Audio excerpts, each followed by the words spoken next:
Beneath the pale glow of Tithon's twin moons, the land lay quiet, wrapped in a veil of silver light. The mountains in the distance stood like sleeping giants, their peaks softened by the mist that rose from the valleys. Between them stretched long fields of grass, each blade swaying in a rhythm older than wind. And at the heart of that stillness stood a single tree.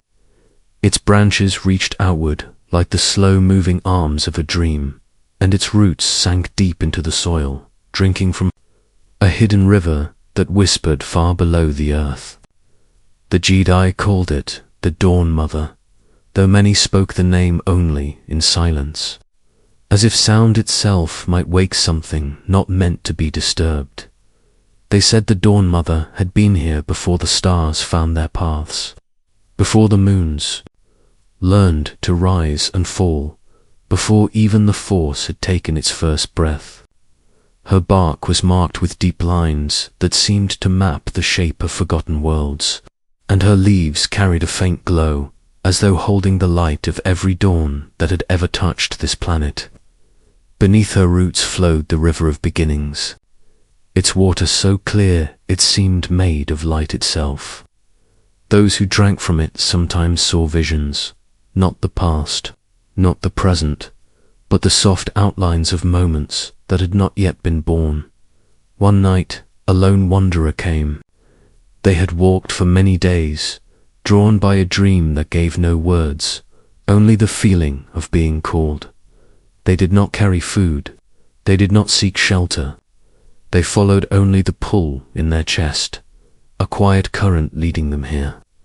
When they stepped beneath the wide shadow of the Dawn Mother's branches, the air grew heavy, filled with something that was not quite silent and not quite sound. It was then that they heard it, the slow, steady breathing of the Force itself. It was not like wind through leaves. It was not like the sound of water. It was deeper, heavier, softer. Each inhale seemed to pull starlight into the tree's heart. Each exhale carried a shadow, drifting away into the air. The wanderer closed their eyes and let it move through them, the rhythm of something vast and eternal weaving into their own heartbeat. The first night passed in stillness. The river shimmered faintly beneath the moons, and the leaves above swayed without wind. In dreams, the wanderer saw oceans frozen in the moment before a wave, and deserts lit by suns that had not yet risen. They saw themselves standing on the edge of a plain with something bright in their hands, though the shape of it remained hidden. On the second night, the breathing grew slower, deeper. The air around the tree began to shimmer, like heat rising from stone, though the night was cool. The wanderer's thoughts grew quiet until they felt as though they were not a person at all, but a part of the soil, the water, the root. They did not move, they did not speak. In their dreams, they walked through halls carved of crystal and shadow, their footsteps echoing in a place where time did not flow. A voice, gentle and vast, spoke a single word they could not remember. Upon waking, on the third night, just before the moons sank into the horizon, the breathing stopped. The absence was not like losing a sound. It was like losing a light one had not known was there until it was gone. The world seemed to hold itself still in that moment. The river did not move. The leaves hung motionless. Even the stars seemed to pause, and then, slowly, the ordinary night returned. The wind, the rustling grass, the soft ripple of the water. But the Force's breath was no longer there. The wanderer stood and looked at the Dawn Mother. For the first time, she seemed almost ordinary, though the shimmer in the air lingered faintly, like a dream not yet faded. They left without marking the path, without speaking of what had happened. When they returned to their kin, they tried to describe the tree, the breathing, the visions. But the more they spoke, the less they remembered. The shape of the branches slipped from their mind. The sound of the breathing became softer until it was only a feeling. The feeling of being held within something greater than sky or stone. Others have gone searching. Some find a tree they believe is the Dawn Mother. Some do not. Those who claim to have stood beneath her speak in the same way, unable to give detail, yet carrying a quiet knowing in their eyes. It is said that those touched by her presence sometimes dream of stars they have never seen, or of rivers that flow upward into the sky. There are whispers that the Dawn Mother's roots reach far beyond Tython, down into the current of the Force itself, where light and shadow are the same thing, where beginnings and endings meet. If this is true, she may hold memories of all that has ever been and all that will ever be, but she does not share them. She waits, and so she stands still. Season after season, her leaves catching the light of twin moons. If she breathes still, it is too quiet for most to hear. Only in rare moments, when the air is perfectly still, when the river lies calm as glass, when the moons cast silver over the hills, do some say they hear it again, the slow inhale, an exhale of the Force itself. It is not a sound that gives answers. It is not a sound that teaches or commands. It is a sound that simply is, a reminder that there are mysteries too deep to be solved, and that some silences are not empty, but full. And perhaps, somewhere, she is still dreaming, not of us, but of the worlds yet to come. On the edge of the world, where the cliffs of Asus rise like the bones of a forgotten Titan, there once stood a temple so old that even the elders spoke of it as a thing already ancient. Its walls were carved from marble so pale that moonlight turned it silver, and so smooth that the rain could not cling to it. The steps leading up were wide and worn, polished not by feet, but by the centuries themselves. And every night, when the sky deepened to indigo, a sound would rise from within, the song of the faceless choir. They were not seen. No traveller could claim to have looked upon them, yet their voices filled the air with something that felt both like a prayer and a warning. It was said their song was the thread that bound serenity to chaos, the quiet hum at the center of all storms. The tones were low, deep enough to feel in the chest, and they seemed to carry no words, only meaning. Some nights the song felt warm, like the memory of a fire. Others, it trembled like the air before lightning. Always, it endured until the first pale light of dawn. Then came the night of the black rain. The sky thickened early, a darkness that swallowed the horizon. The air smelled of stone and iron, and when the first drops fell, they struck the marble, with a sound like distant drums. Each drop was heavy, almost too heavy for rain, and in the heart of each glimmered a tiny spark. The storm gathered quickly, the cliffs shrouded in a restless mist, and then, without warning, fire bloomed inside. The temple, it was not the wild, greedy fire of destruction. This flame moved with purpose, its light spilling across the marble like golden water. The song of the choir did not falter. If anything, it grew steadier, a slow, rising harmony that met the fire as if in greeting. Witnesses from the cliffs below swore that the flames did not consume, but revealed tracing shapes and patterns in the marble that had lain hidden for ages. The markings glowed faintly, curling into spirals, constellations, and symbols no scholar could name. The rain fell harder, sparks danced where the black drops struck the fire, and for a moment the temple seemed alive, breathing light and shadow in equal measure. The song swelled, filling the cliffs, spilling into the storm, until it felt as if the whole of Asus was vibrating with that sound. And then, as suddenly as it had begun, the fire bowed low, dimmed, and was gone. At dawn the temple lay silent. Its great halls were open to the sky, the roof fallen in, the marble steps covered in a thin layer of ash that melted into the pooling water. The markings the fire had drawn faded as the sun climbed higher, as if daylight itself erased them. By midday they were gone completely, leaving only smooth stone and the echo of their shapes in the mind's eye. The faceless choir was never heard again. Some believe they were taken by the storm. Others say they became the markings themselves. Their voices transformed into stone and then into memory. And there are those who whisper that the choir still sings, but only beneath storms heavy enough to hide their sound from the living dot.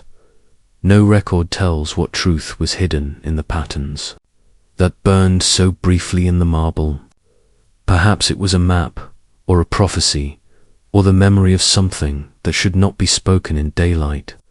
Whatever it was, it remained sealed in the silence that followed, a truth too sacred or too dangerous to endure the sun.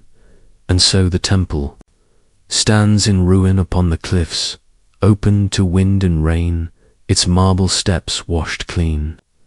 On some nights, when the clouds gather low and the horizon is lost, travelers claim to feel the faintest vibration underfoot, as if somewhere deep in the stone a song is still being sung.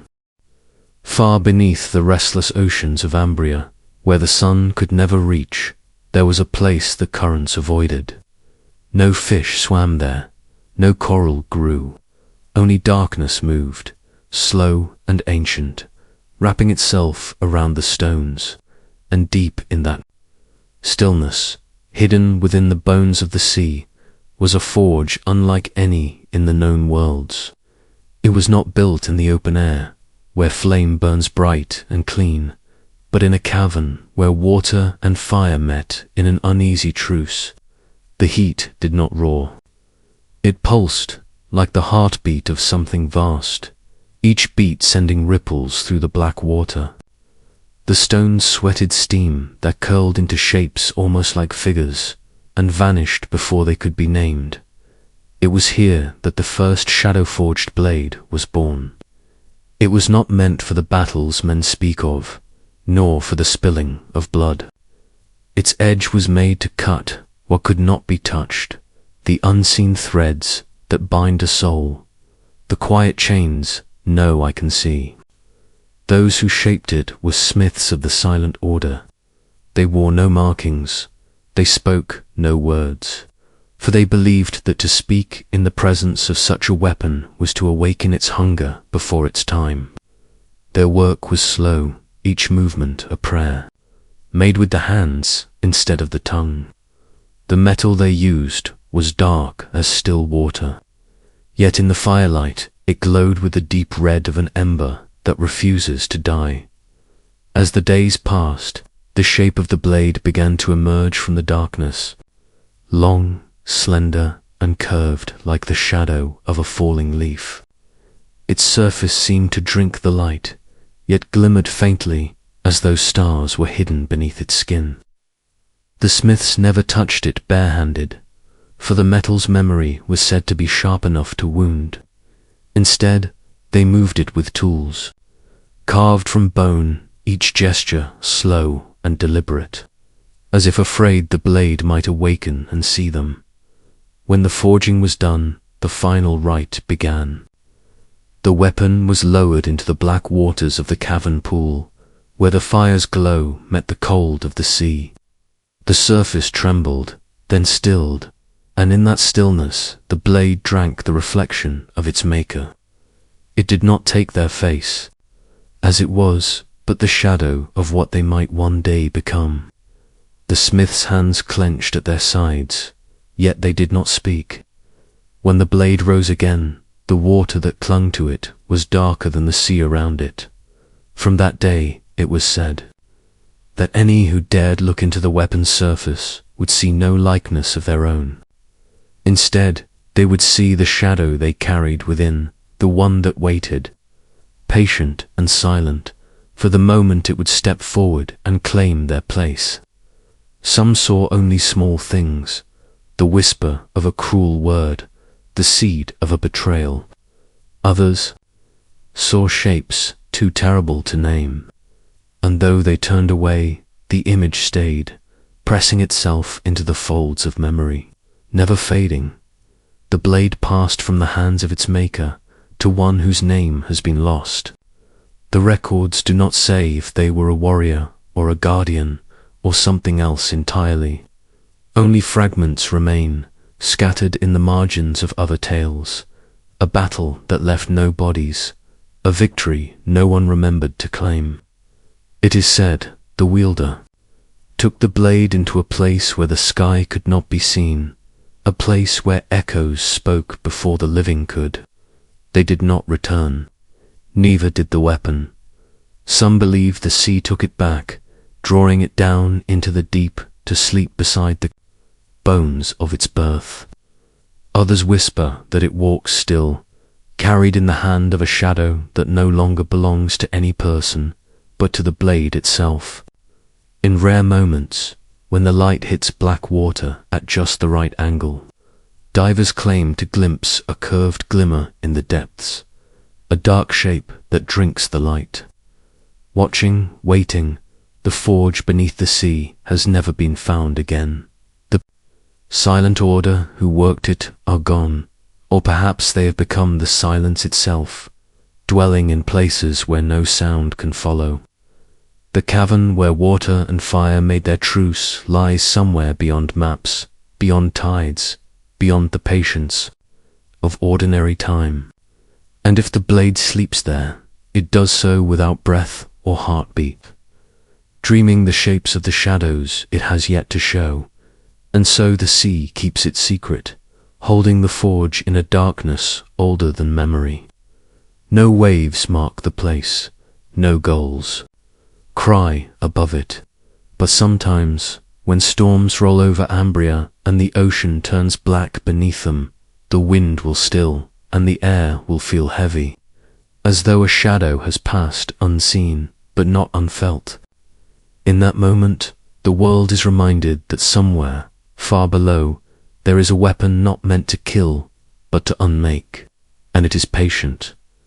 Before Korriban became a graveyard world, before its valleys were filled with stone mouths gaping toward the dead sky, it was a place of burning wind and restless shadow.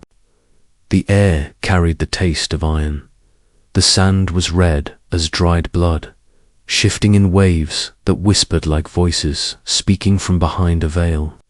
Above it all hung a pale star, cold and watchful, its light falling not as warmth, but as a gaze that never looked away. The tribes who roamed the desert called it the Star of Witness. To them, it was not a sun, but an eye, recording all things. Judging in silence, it is told that on the night of the first gathering, when the ancient Sith clans came together to choose one ruler among them, the star did something it had never done before. As the wind fell still and a circle of warlords stood in the open desert, the pale star shed a tear. It was not water, but molten light, falling slowly, as if it mourned what was about to begin. The tribes watched as it descended, trailing a thread of fire across the sky.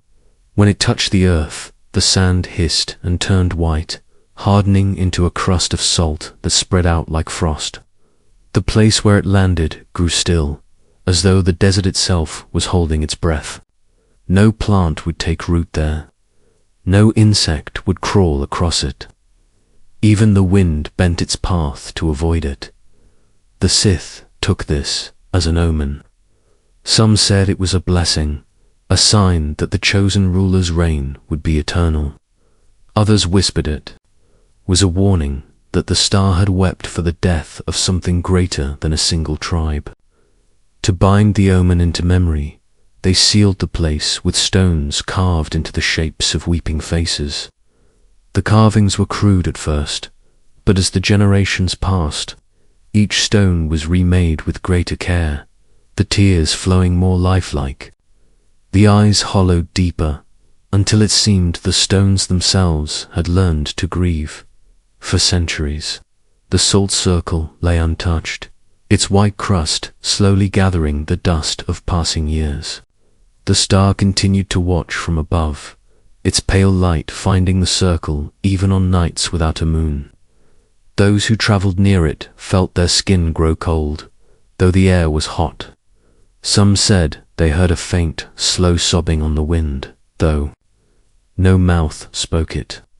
In time, even the boldest of the desert clans kept their distance, and the place became known only as the Eyes Tear. It was many lifetimes later when a lone figure came. No one knew their name, nor from which tribe they had wandered. Some say they were a seeker of power, others that they carried grief so heavy it pulled them toward the place without their knowing. They came in the night when the star was highest, and stood before the ring of weeping stones. The carvings stared back with hollow eyes. The figure laid a hand upon one, and the salt crust beneath it trembled. The wind fell silent. The stars above seemed to lean closer, and then, with slow and steady hands, they began to unseal what had been sealed. The stones did not resist. One by one, they were moved aside, until a black mouth opened in the earth where no opening had been before.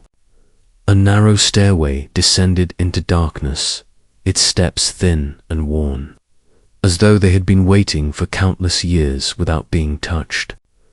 The figure carried no torch, yet they walked down into the unseen, the salt above ceiling again behind them like the closing of an eye. The stair ended in a chamber without doors. Its walls were smooth, its air unmoving. No carvings marked the stone, no bones lay upon the floor. Whatever it was that had drawn the figure here, it was not gold, nor weapons, nor the bones of kings. What they saw, only they knew. Some say they found a pool of light that did not shine, but pulled instead. Others claim it was a shadow shaped like a star, frozen in the stone, weeping without sound. The figure never returned. Days later, a caravan, passing near the Eyes Tear, claimed the weeping stones had changed. Their faces were the same, but the tears now reached farther down, carved deeper into the salt. The desert wind, once harsh and restless, carried a sound like distant mourning, soft, drawn out, and endless. Those who camped nearby swore that in the hush before dawn, the sobbing became clearer, as if the star itself grieved into the wind. In time, the sand began to cover the salt circle, though never fully. No storm could bury it completely. The pale star still gazed upon it, never moving from its place in the sky, its light falling exactly on the white crust each night. Travelers who cross the deserts of Korriban speak of feeling watched as they pass, of dreams where a single tear of fire falls from the heavens and burns the ground at their feet. And so the Eyes Tear remains, a place without a door, holding something that refuses to be named. The stones keep their vigil, the star keeps its watch, and in the breath between gusts of the red wind, if one listens with an unguarded heart, they might hear it, the long, slow sob of a star that once wept over Korriban and has never stopped. There is a moon in the far reaches, pale as breath and smooth as still water. It hangs above a world of quiet seas, and its light falls not in silver, but in shards, as though it passes through glass before touching the waves. Those who live upon the shores call it the listening moon, for it does not simply shine, it seems to wait, to listen, to remember. When the tide is lowest and the air is still, the sea turns to a great mirror, each ripple a tongue of light. In that glass-lit hour, the moon speaks, not in words, but in images that drift across the surface of the water like dreams. Half-dash forgotten. The elders say it began before the first boats were carved from driftwood, before fire had been learned. From lightning, a woman stood alone on the black rocks, her shadow falling into the mirrored tide. She had come seeking an answer to what the stories never agree. Some say she asked for her lost love to be returned, others that she sought to know the shape of her death. Whatever her question, she looked into the still water and saw not herself, but the moon's face looking back. The light trembled, and the tide spoke in silence. The woman listened. She listened until the water broke and the image was gone. She left without a word, her eyes carrying something no one else could name. From that night on, the moon became a mirror of mirrors. Its light would fall differently for each who sought it, showing them not the sea, but their own reflection scattered into 1,000 truths. Some saw faces they had never known, yet felt they had once loved. Some saw paths in the sand that led to places they would never walk. A few saw nothing at all, just the blank, white glow of a moon unwilling to answer. The shore where the woman had stood became a place of pilgrimage. The rocks there gleamed in the moonlight, their wet faces shining like dark glass. When the tide retreated, it left behind pools of water so smooth they seemed solid. In them, seekers would stare, waiting for the moon to shape its reply. Many came, many left in silence, and always the waves would return, breaking each vision into foam. But there was one night, long after the woman's story had grown into legend, when the tide drew farther out than any living person had seen. The seabed lay bare, glistening, like obsidian, leading toward the horizon. The moon's reflection stretched thin, cracked into countless pieces by the shallow pools. In each fragment, a different face appeared, some young, some old, some yet unborn. A few watchers swore they saw themselves, but changed in ways they could not name. They did not step forward. No one did. For in the center of the dark plain of water, one image glowed brighter than all the rest. A woman's face, calm, sorrowful, gazing upward toward the real moon as though she were the one asking the question. The tide returned swiftly that night, erasing the seabed's mirrors with a suddenness that felt almost like mercy. Those who had seen the woman's face could not agree on her age, her features, or her expression, but each swore it was the same presence, the same soul.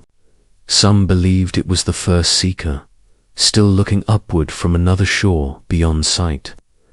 Others whispered that it was the moon itself, peering into its own reflection and finding no answer. The years turned. The glass-lit shore shifted and changed with the winds and the tides. Whole coves vanished. New rocks rose where none had been before. Yet still, on certain nights, the water will lie perfectly still, the moon leaning low enough to seem close enough to touch. Those who stand at the edge swear the light bends toward them, showing shapes within shapes, shadows within shadows. It is said that if you remain until the tide washes over your feet, the vision will follow you into your dreams. Some wake weeping, some wake smiling. None can explain why. The elders warn not to visit the shore with a question you are not ready to live without. The moon does not promise an answer. It only shows what it sees, and what it sees is never the whole. There are those who have returned again and again, trying to catch the moment when the tide holds still enough to make its meaning clear. They grow older on the rocks, their eyes always searching the tide's skin for that one image they feel. is waiting, but the moon keeps its patience. It speaks when it chooses, and sometimes it does not speak at all. On the quietest nights, when the sea seems more sky than water, the moon's face glows soft and wide above the glass-lit shore. The waves breathe in, the waves breathe out. The rocks gleam like sleeping eyes, and somewhere, perhaps, the first woman still stands in the mirrored tide, listening to the question she once asked, and to the silence that came in return. There is a range of mountains in the outermost reaches, black and hollow as the space between stars. They rise like sleeping giants above a land of pale dust, their peaks veiled in mist even when the sky is clear. In their shadow, sound itself fades. The wind moves but carries no whisper. Stones fall but strike the ground without a note. Those who have wandered too far into those passes speak of a deep, pressing quiet, so heavy it feels like a second sky laid upon the earth. It was through this land that the pilgrim came, a figure wrapped in weathered cloth, the color of moonlit ash. No one knew from where they had begun their journey, nor why they walked alone. All that was certain was this: the pilgrim never spoke, and the air around them seemed to swallow every sound before it could be heard. Even their footsteps, though they walked for many days, left no echo between the cliffs. The elders say the pilgrim carried silence, not as a curse, but as a gift, or perhaps a burden that only they could bear. The origin of this gift is lost. Some tell that it was given by the river without sound, a hidden waterway said to flow beneath the hollow mountains. Others believe it was taken, wrested from the mouth of an ancient spirit who could no longer keep it. Whatever the truth, the pilgrim's silence was not emptiness, but fullness, like a cup brimming with something unseen, too heavy to spill. The path wound deep between the mountains, hollow throats, where the rock was worn into vast arches and chambers. Even without wind, the mist moved there, curling like breath from an unseen mouth. The pilgrim walked for many days without meeting another soul, without hearing the faintest sound of their own passing. They drank from springs whose waters fell without splash, and slept beneath cliffs where stones shifted but made no cry. It was as though the world itself had agreed to hold its breath. And then, after a long descent, the pilgrim reached the place where the river, without sound, emerged into the light. It was a strange sight, a dark, glassy stream moving swiftly but without the faintest murmur. The surface was perfect, even as it rushed over hidden stones. The pilgrim knelt and touched it. The water was cool, but carried no sound even as it broke around their hand. It is said the river was once like any other, speaking in the tongues of falls and rapids. But long ago, it drank the final words of a dying world. The sound it swallowed was so heavy, so sacred, that it sank to the river's depths and stilled every voice within it. Now the water bore no song, only memory. Those who dared to drink from it found themselves haunted by visions, not of the past or future, but of things they could never name. The pilgrim drank, not quickly, not deeply, just enough to let the river's silence join with their own. And as they did, something in the air shifted. The mist gathered more thickly. The stones along the banks seemed to lean closer. Some say the river itself turned its course for a moment, bending toward the pilgrim as though in greeting. No one knows how long the pilgrim remained there. When they rose at last, they continued their journey, now carrying not only their own silence, but the river's as well. In the years that followed, there were sightings far from the hollow mountains. The pilgrim would appear in villages struck by grief, in fields where storms had passed, in halls where arguments had turned to stone. They never spoke. They only stood, and the air around them would grow still. In that stillness, quarrels would fade, tears would fall without shame, and some unspoken truth would pass between those gathered.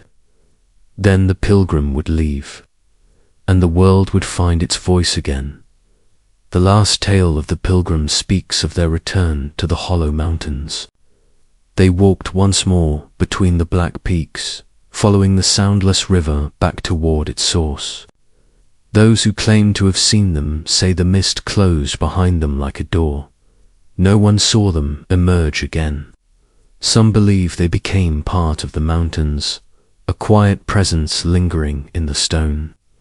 Others say they joined the river, walking its depths in a place where sound cannot follow, even now. Travelers speak of certain valleys where the air feels thick and the world grows hushed. If you stand there long enough, you may feel a weight settle in your chest, not heavy enough to harm, but enough to remind you that silence has its own voice, older than wind, older than water. And in that quiet, some say they have felt the brush of a hand on their shoulder, though no one stood beside them. The mountains remain, patient and hollow, their peaks lost in drifting veils. The river without sound still runs, hidden and unseen by most, carrying the weight of an empty voice toward the far edges of the world.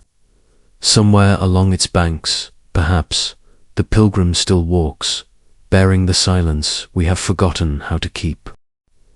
There is a place, hidden far beyond the maps of the living, where the air holds the scent of rain that never fell, and the sky glows with a color that has no word. Travelers who have found it speak softly, if they speak at all, for the garden does not welcome the noise of names or the weight of years. It rests in a hollow between ridges of pale stone, veiled by mist that moves as though breathing. Roots older than any empire coil through the ground there, their skin silver with age, their tips lost deep in the unseen earth. Some say those roots pierce the veil itself, reaching into the place where beginnings and endings are kept. The garden's trees are not tall, but they lean as though listening to one another. Their leaves catch the light like fragments of shattered crystal, and when they fall, they rise instead, drifting upward into the air until they vanish among the clouds. The flowers bloom in strange, gentle colors, their petals trembling not in wind, but in memory. No insects hum, no birds sing, yet there is life everywhere, the slow pulse of the soil, the sigh of the moss, the faint quiver of water hidden. Beneath the stones, in the center of the garden, stands a pool no wider than a child's step. Its surface is still, though the reflection it holds is never the same as the world above it. One moment it shows a sky filled with 3 moons. The next, it holds the shadow of someone who is not there. Those who dare to look for too long sometimes see themselves, not as they are, but as they might have been, or as they will be when their name is forgotten. The oldest stories say the garden was planted in the first hour of creation, when time itself was still soft, still learning how to flow. That hour was meant to pass, like all others. But something in the garden, perhaps the roots, perhaps the pool, caught it, held it, and would not let it go. And so the hour has never ended. It lingers still, circling like a slow breath through the branches and stones, turning the place into a sanctuary where nothing truly grows old and nothing truly begins. There are marks here and there among the roots' shallow carvings, worn smooth by centuries of silence, spirals, arcs, and lines that touch without crossing. No one can say who made them, or whether they are meant to be read, Some believe they are the memory of the first wind.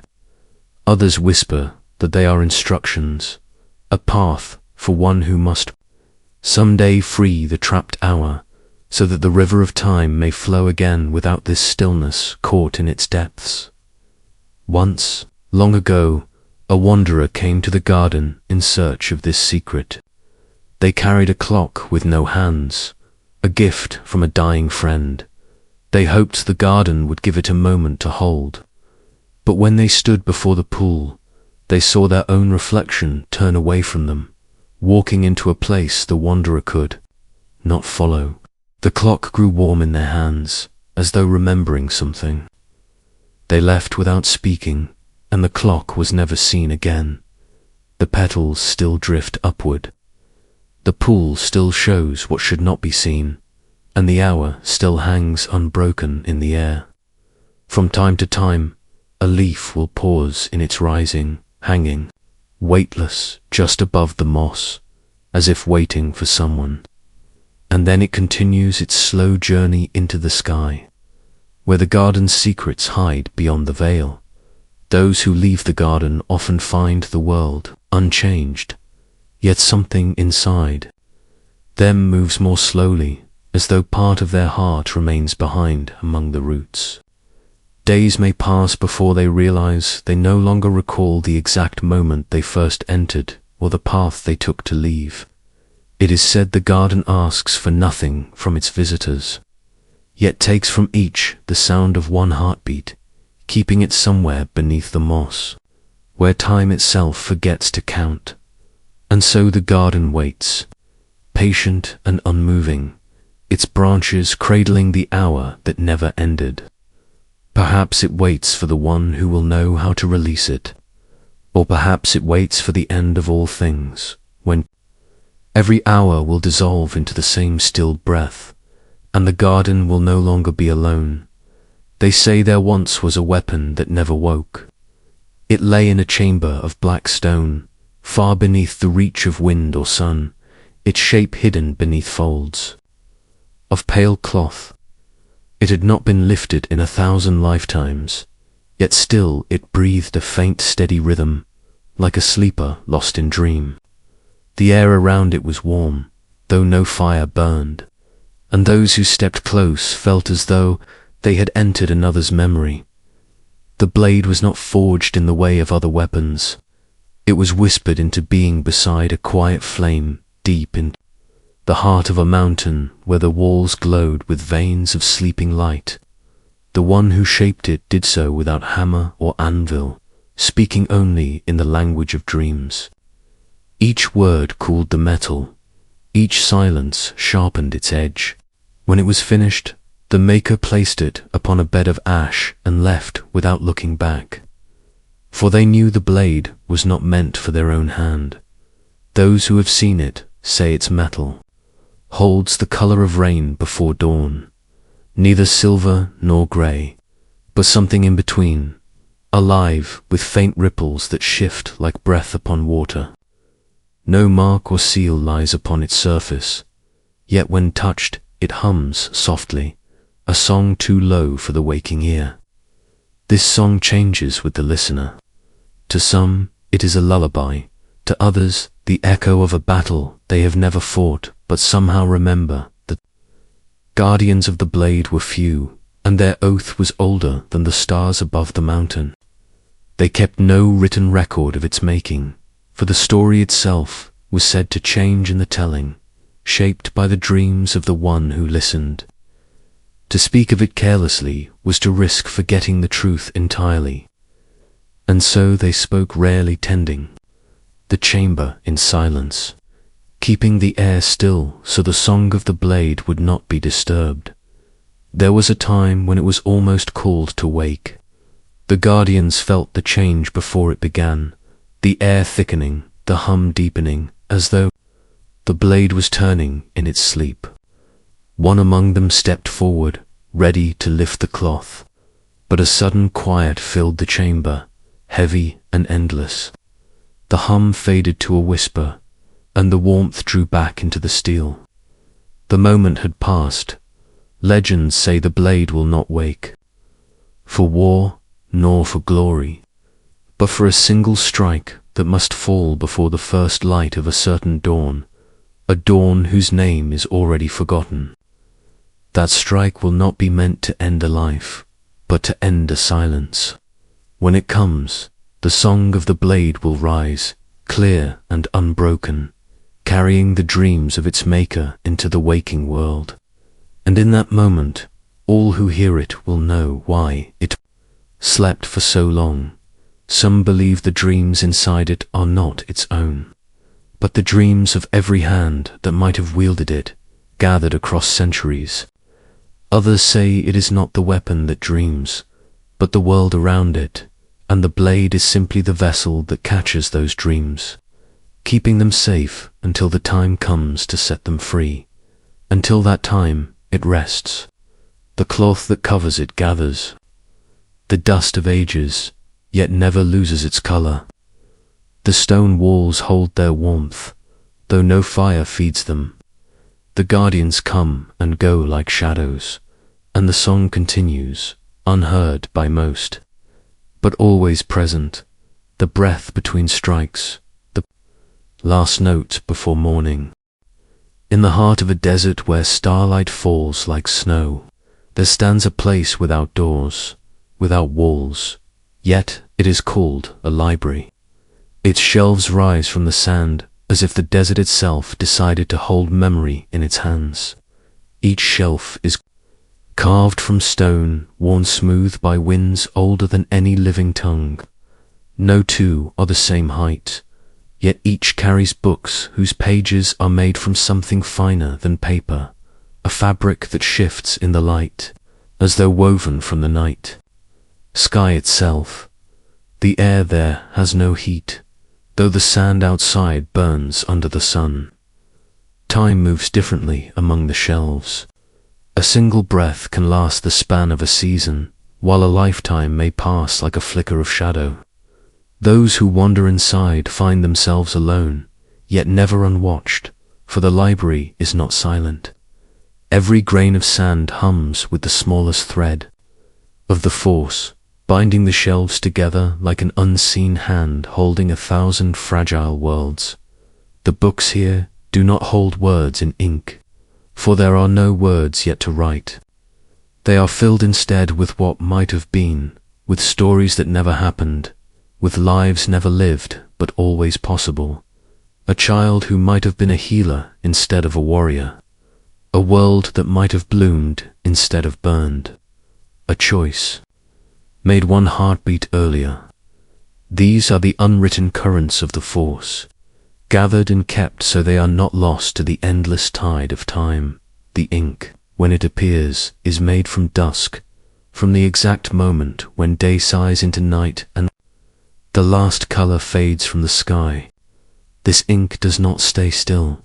It drifts upon the page like smoke, shifting and changing, vanishing entirely if looked at too closely. To read here is to look not with the eyes, but with the heart, and to feel what the page holds, rather than to see it. It is said that among these shelves there is one book, unlike the rest. No cover, no spine, no visible shape, yet it finds the one who is meant for it. It does not wait to be opened. Instead, it opens the reader. Those who meet it speak afterward with a strange softness in their voices, as if the book had touched something deep inside them and left a mark that could not be spoken of in daylight. One guardian of the desert swore that the book knew their every thought before it formed.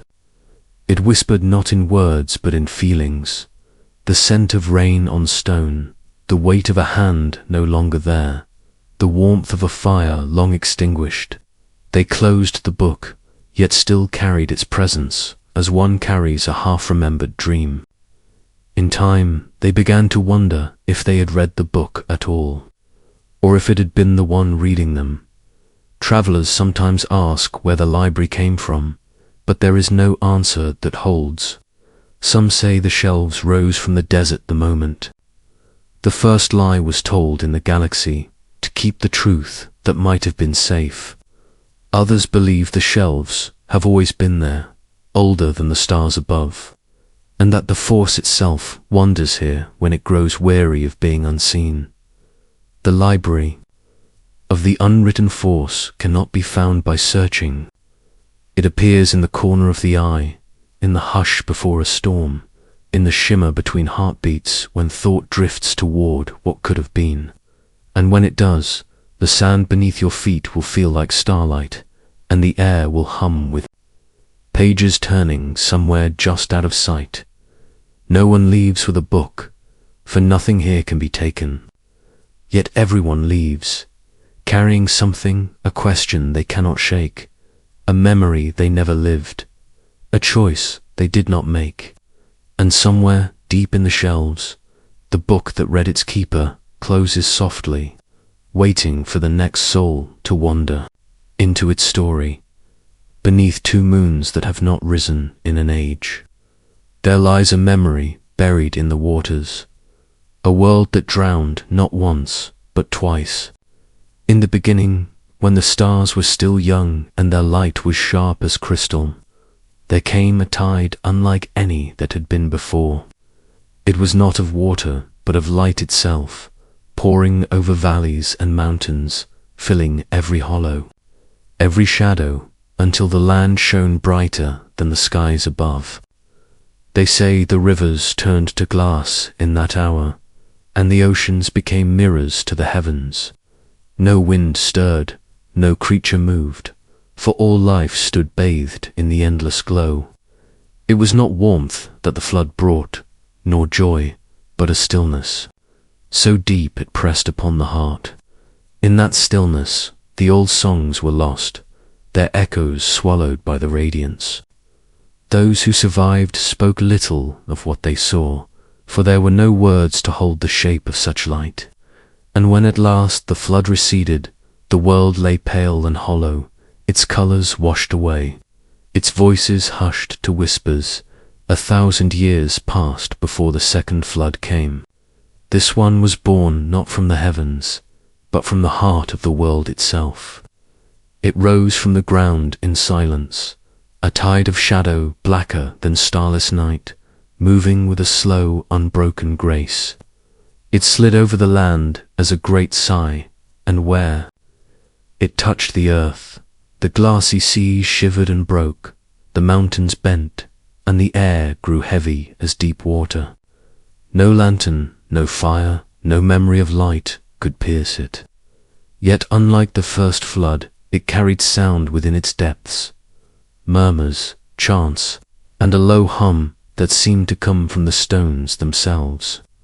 Those who walked through it claimed the darkness was not empty, but full of the voices that the light had taken.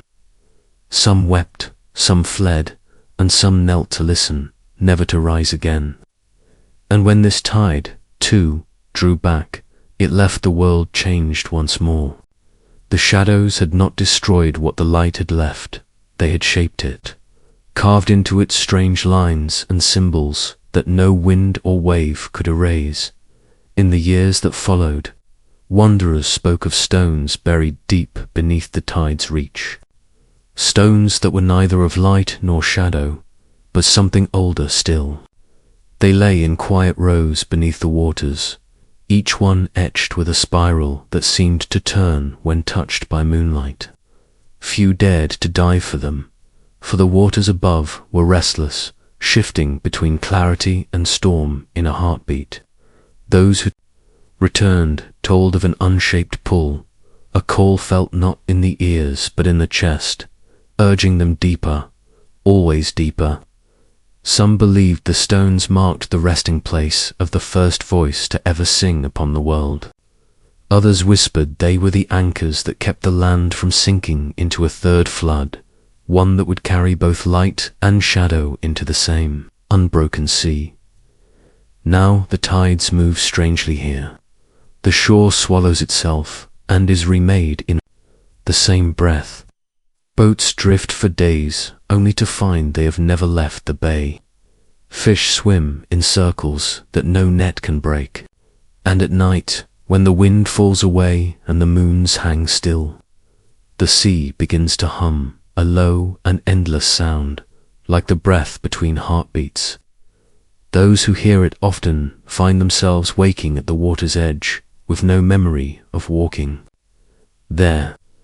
Some say the hum is the voice of the world itself, remembering the floods, and dreaming of the day when light and shadow will return together.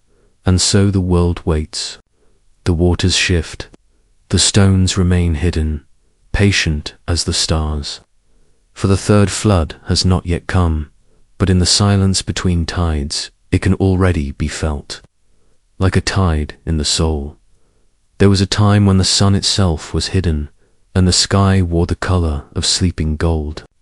It was not the gold of coins or crowns, but the muted glow of a candle seen through woven silk. The light fell soft and strange upon the land, and nothing cast a shadow. Trees stood as though painted, rivers moved like slow ribbons of glass, and the wind wandered without weight. The people called it the veil, though none could say who had drawn it across the heavens, or why. They only knew that the sun's face had been taken from them, and that time moved differently beneath its dim embrace. Days felt like dreams that never quite began, and nights carried a faint golden haze that made even the stars seem distant. It was in this endless half-light that the stranger came. No one saw his arrival, he was simply there, standing at the edge of the village one morning, his presence as quiet as the still air around him. He was tall and lean, robed in cloth that shimmered faintly as though it remembered the sun. But it was his absence that unsettled those who looked upon him, for though the veil dulled all shadows, he had none at all. The earth beneath his feet remained untouched by form or shade. He walked as if each step took him further into a place no one else could see. He asked no questions, he gave no name. Yet wherever he passed, the golden light seemed to stir, as if trying to follow him, for 3 days and 3 nights. He crossed the land beneath the veil, leaving behind only a hush in the air and an unease in the heart. Then he came to the door. It stood alone on a hill that faced the horizon, its frame carved from a single block of stone, smooth as water-worn glass. There were no walls, no roof, only the door and the endless golden light beyond. Its surface bore markings too faint to read, shifting like breath on a mirror. The villagers knew the door well. They had seen it all their lives, standing there without purpose or change. Some had touched it, finding it cool and unyielding. Others had sworn that, on certain nights, they could hear a faint music from the other side, like strings plucked, in a distant room. But none had ever seen it open. The stranger climbed the hill without pause, the golden sky folding round him like slow-moving water. At the foot of the door, he stopped, tilting his head as though listening to something far away. Those who watched from the village could not hear what he heard, but they felt it, a pressure in the chest, a pulse in the ground. Then he raised his hand and placed it upon the stone. For a moment, nothing happened. Then, like a breath being